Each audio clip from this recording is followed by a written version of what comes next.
Bonjour à tous, bienvenue sur ce premier tuto Uppermage. Pour ceux qui ne me connaissent pas encore, je suis connu sous le pseudo de Keisuke ou encore Luna Freya, et je gère en partie le Discord de classe Uppermage. Le but est donc de vous présenter toutes les façons de jouer Upper et de répondre aux questions les plus courantes. Quel tour de jeu faire, comment se fait mon personnage, ou encore être efficace dessus. Ce premier tuto est découpé en chapitres et consiste à établir les bases générales de la classe. D'autres vidéos suivront plus tard pour présenter chaque mode individuellement sur la classe. Ainsi, nous pouvons commencer avec la mécanique générale. Le Port-Mage est une classe qui utilise deux mécaniques, les états et les runes. Un état, c'est une marque posée sur un ennemi qui reste de façon infinie, tandis que la rune est un glyphe au sol ayant une durée de vie de 2 tours. Ainsi, nous pouvons voir l'état élémentaire comme une couleur posée sur un ennemi à l'infini. Cet état va permettre des interactions diverses pour créer de nouveaux effets. Par exemple, si je mets deux états sur une cible, alors ceux-ci vont se combiner pour créer un effet spécifique nommé combinaison élémentaire. Un petit peu comme du bleu et du jaune que l'on mélange pour donner du vert. Là ici, si je mets un état terre avec un état feu, alors j'ai fait ma combinaison élémentaire éruption qui me permet de taper beaucoup plus fort sur la cible. Il existe au total 6 combinaisons élémentaires différentes qui sont répertoriées juste ici. Il suffit d'appuyer sur Alt pour épingler le sort et cliquer sur l'hyperlien combinaison élémentaire. Ainsi, comme vous pouvez le voir, chaque combinaison peut se cumuler une seule fois et offrira 50 de puissance à l'Uppermage pour 2 tours et appliquera un effet spécifique à votre ennemi. Par exemple, un état eau et un état feu retirent 60 de fuite pour un tour. Petit moyen mnémotechnique, les effets sont construits par opposition. Par exemple, feu-air retire des PA, et c'est opposé à terre-eau qui lui va retirer des PM. Si on prend feu-terre, on a vu que ça permettait de taper plus fort. A l'inverse, air et eau, ça va permettre de faire en sorte que le monstre tapera beaucoup moins fort. D'autres sorts permettent également d'interagir avec les états. Par exemple, polarité va manger un état pour pouvoir appliquer un effet de déplacement. Si on fait une polarité terre par exemple, eh bien c'est une poussée qui va être appliquée de 3 cases. Donc je mets mon état terre, et donc si je peux manger un état, alors le déplacement va être effectué. Voilà, j'ai poussé de 3 cases, et je n'ai plus l'état au-dessus de la tête. Également, il existe d'autres sorts comme tribus qui vont vous permettre en fait de vous booster. Donc si je fais par exemple un volcan, eh bien tribu va manger l'état feu pour me donner 400 points de bouclier. Il existe donc de nombreux moyens d'utiliser vos états en les consommant, que ce soit pour vous déplacer, pour faire des combinaisons ou encore gagner en boost. Maintenant que nous avons vu les états élémentaires, nous pouvons passer aux runes. Les runes, ce sont des glyphes qui sont posés sur le sol comme un marquage. Si par exemple je fais un sort, alors en plus de poser mon état feu, eh bien sous les pieds du putsch, un petit carré de couleur est apparu. C'est ce qu'on appelle une rune. Il ne peut y avoir qu'une seule rune par case. Il n'y a donc pas de combinaison de runes comme l'état élémentaire. Et bien sûr, celle-ci peut être consommée avec différents sorts pour avoir différents types d'effets, que ce soit des boosts, des dégâts, des déplacements. Ainsi, tout le principe de l'Uppermage va être donc de générer des ressources, états et runes, et d'en tirer au maximum profit pour prendre l'avantage. Plus tard, j'expliquerai comment, quand et pourquoi développer ces ressources. Pour vous faciliter la vie sur la classe, il existe des ponts qui sont faits entre les états et les runes, c'est-à-dire que certains de vos sorts vont vous permettre de transformer les états en runes et vos runes en états. Alors, la question qui se pose finalement, c'est comment générer des états et des runes. Bien souvent, vos sorts de frappe directe vont générer un état et une rune sous les pieds de l'ennemi. Il est essentiel de bien comprendre comment les effets sur le jeu fonctionnent. Si nous prenons lance-flamme, par exemple, eh bien ici nous avons tout un tas de listes d'effets composés en blocs. Le premier bloc, en fait, c'est pose une rune, et si vous faites attention, il y a un petit décalage, une tabulation pour vous donner les caractéristiques de cette rune. Cette rune posée sur le sol, eh bien en fait, elle peut potentiellement taper 15 feux, vous donner 50 d'intelligence, et appliquer un état-feu si la rune meurt.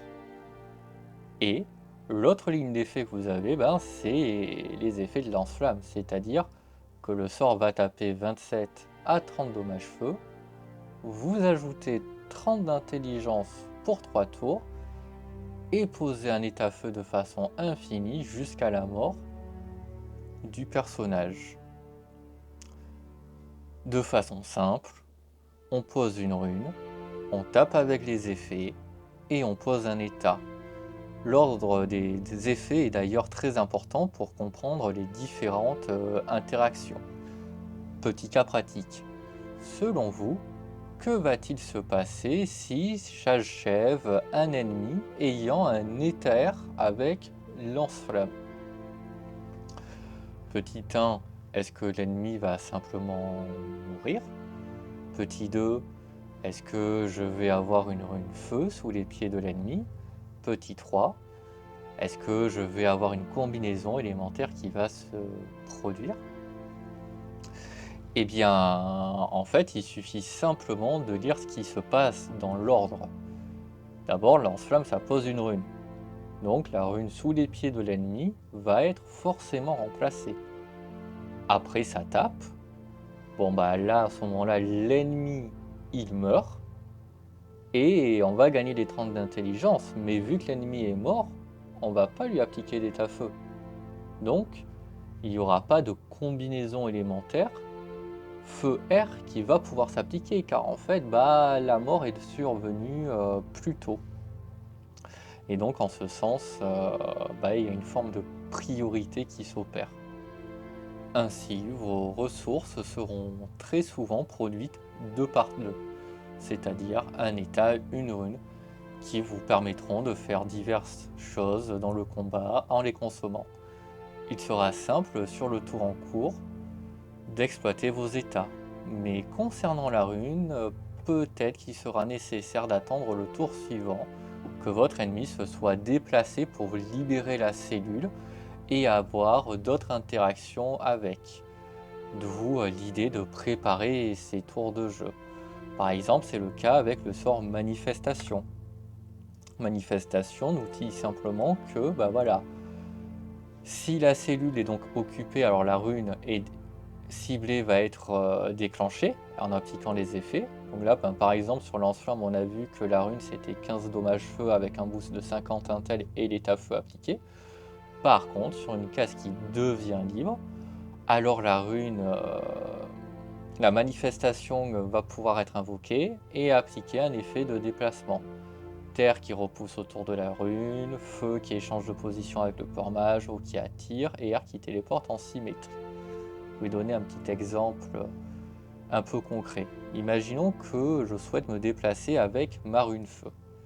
Je vais d'abord mettre ma rune feu sous les pieds de l'ennemi. Mais là, en fait, je peux pas me déplacer, parce que ça active ma rune. Pour ça, il faut que l'ennemi se déplace. Alors, admettons que ce soit un ennemi qui ait des points de mouvement. Eh bien, j'ai passé mon tour, l'ennemi joue, donc il a utilisé CPM, et donc là, ma rune est disponible.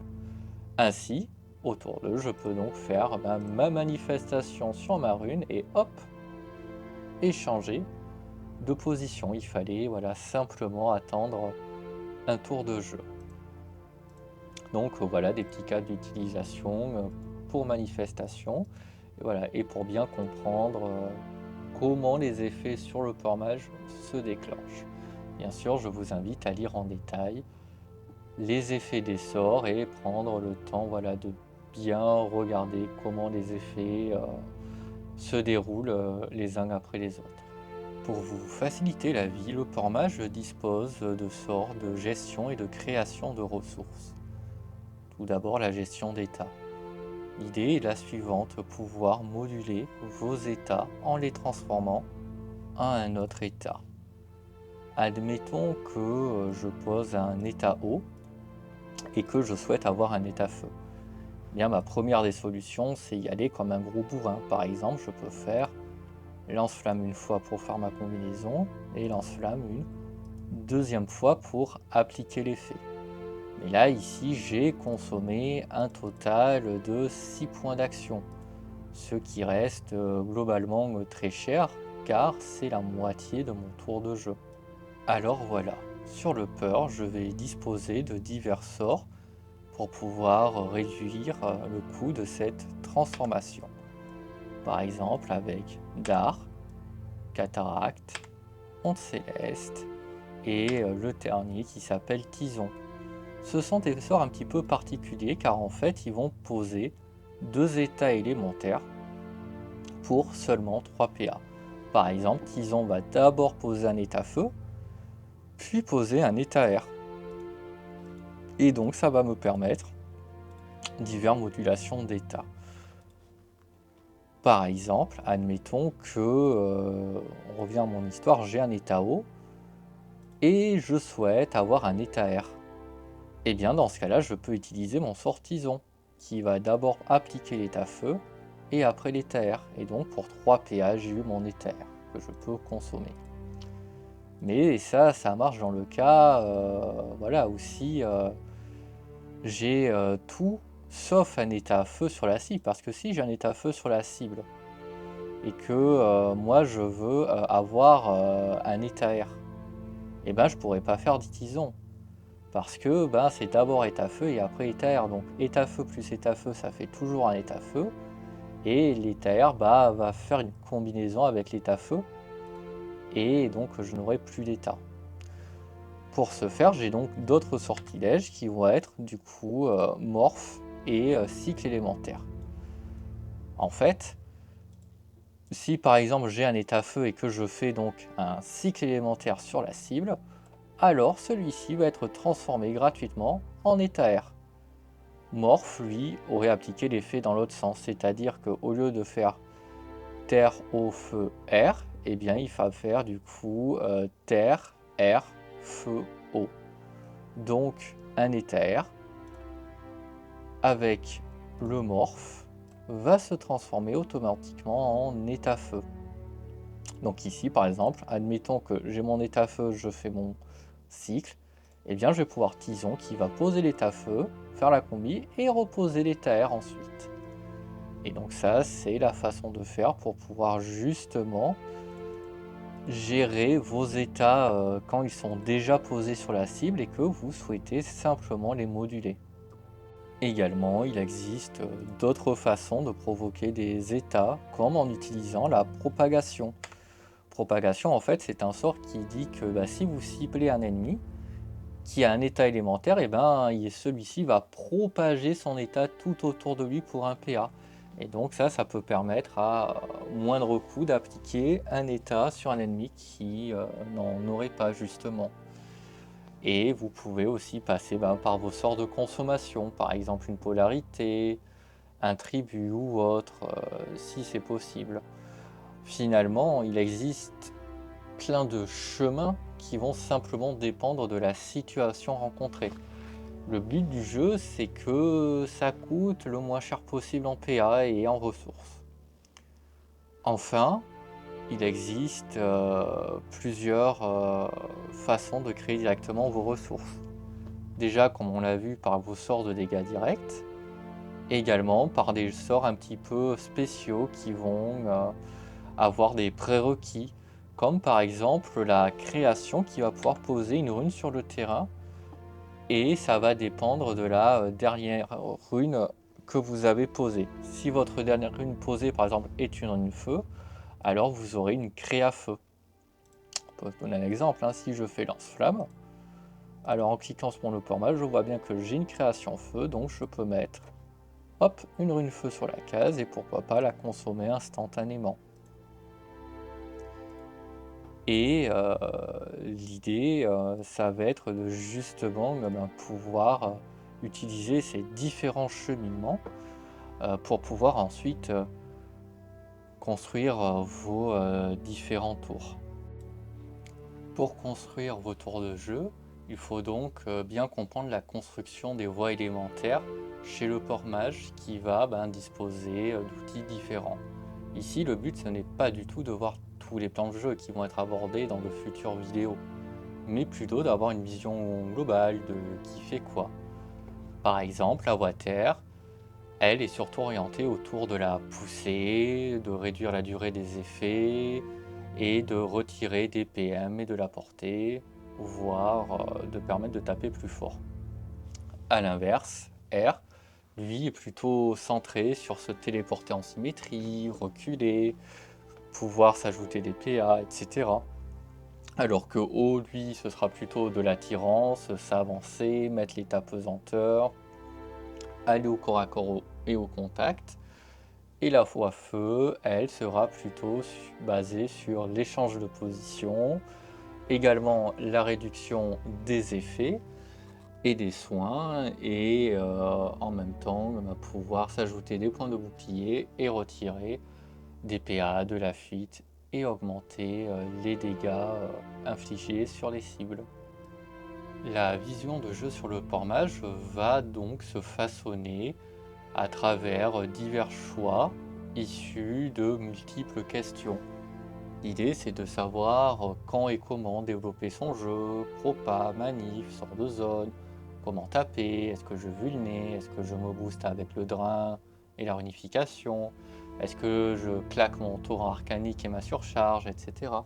Comment je me protège avec les combinaisons élémentaires qui permettent de retirer des PA, PM, réduire les dégâts, avec le vol de stats de Trang et Lem, ou les shields de tribu, contrib, bouclier et Lem, etc.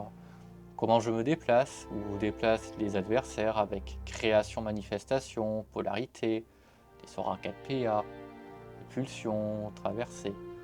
Finalement, votre gameplay va chercher à développer les ressources pour les exploiter sur un tour décisif. C'est ce qu'on appelle créer un temps d'avance. C'est la compétence la plus compliquée car ça demande à la fois de connaître parfaitement votre personnage et surtout votre adversaire pour pouvoir l'anticiper au mieux. Et donc il y aura bien sûr des temps de je développe mon jeu et un autre temps où j'ai trop développé, donc je consomme mes ressources et je fais de gros tours. Pour pouvoir répondre à ces questions, il faudra savoir si le combat va se terminer rapidement, à la fin du tour 1, ou au contraire être très long avec plus de 10 tours de jeu. Est-ce que c'est nous qui allons avoir l'initiative sur la pression qu'on va mettre, ou au contraire est-ce qu'on va la subir? Typiquement, si par exemple le but c'est de farmer des mobs et donc faire ce qu'on appelle du bashing mob, donc finir très vite, eh bien on n'a pas le temps de développer son jeu. On va juste taper en zone et mettre de côté toute la mécanique de notre personnage. Également, si l'adversaire nous rush, eh bien développer son jeu va peut-être être très compliqué car il va falloir se protéger avec pas grand chose, répondre à ce rush.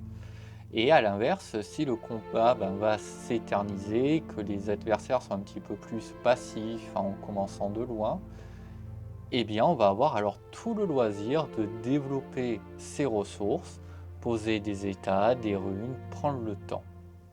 Dans de prochaines vidéos, nous verrons spécifiquement comment organiser notamment vos tours de jeu selon l'élément que vous aurez pris. Et nous verrons donc les différents tours possibles avec les plans de jeu associés à chaque voie élémentaire pour mieux vous projeter dans chaque gameplay. Concernant le choix des sorts, je vous invite à rejoindre le Discord, la rune de l'Uppermage que vous trouverez en description, où vous allez trouver moult sections de tutoriels, dont l'un concernant le choix des sorts, avec le pourquoi, du comment et les implications. Concernant votre part de sort, je vous invite à utiliser les principes suivants. Je joue personnellement avec 2 barres de sort, le meilleur équilibre entre sorts disponibles et pages de sorts. Sur ma page 1, j'ai tous les sorts de ma classe. Ceux-ci sont souvent organisés et triés en termes d'éléments, coût en PA, dégâts, en ordre décroissant. Cette logique me permet, quand je change de classe, de trouver d'un coup d'œil quel sort est cher, pas cher et qui tape quoi. En page 2, je la dédie souvent aux sorts spéciaux comme ceci. Et enfin, les autres pages me servent à avoir des tours qu'on appelle mécaniques, c'est-à-dire des enchaînements spécifiques. Par exemple, pour charger tour arcanique sans me perdre dans les sorts, ou avoir un enchaînement pour me déplacer ou me protéger. Finalement, comment s'améliorer sur Uppermage? La principale difficulté sur le Uppermage réside dans la capacité à connaître tous vos sorts et surtout à savoir naviguer dans vos états élémentaires et vos runes. Et ça pour le moins de PA possible. Il vous faudra le temps de bien vous représenter comment passer d'un état à un autre et surtout en connaître les implications. Également, s'il s'agit de votre premier personnage, vous serez embêté par la gestion de votre adversaire qu'il faudra aussi apprendre sur le tas. Ainsi, de petites sessions au putsch dans les midis, quand vous débloquez un nouveau sort, est très utile pour vite progresser, car vous n'avez pas votre ennemi à gérer. Idéalement, le but est de vous sentir à l'aise dans la navigation des états, via les sorts gestionnaires d'état comme vu précédemment, et d'être suffisamment à l'aise avec les différents types de tours possibles, comment taper, se protéger, bouger, que nous verrons dans les prochaines vidéos dédiées aux différents modes sur le Uppermage. Finalement, l'idée, c'est de garder une vision globale et connaître les différentes options possibles à partir d'un état ou d'une rune donnée, plutôt que de se limiter à chercher directement quelle combinaison faire et pourquoi. Enfin, le plus important est de poser vos questions directement sur le Discord, c'est aussi fait pour ça. On est tous dans le même bateau, donc l'entraide est de coutume. Vous avez les liens en description, ou également vous pouvez aussi m'ajouter sur Discord directement si le lien ne fonctionne plus, avec le pseudo de Keisuke.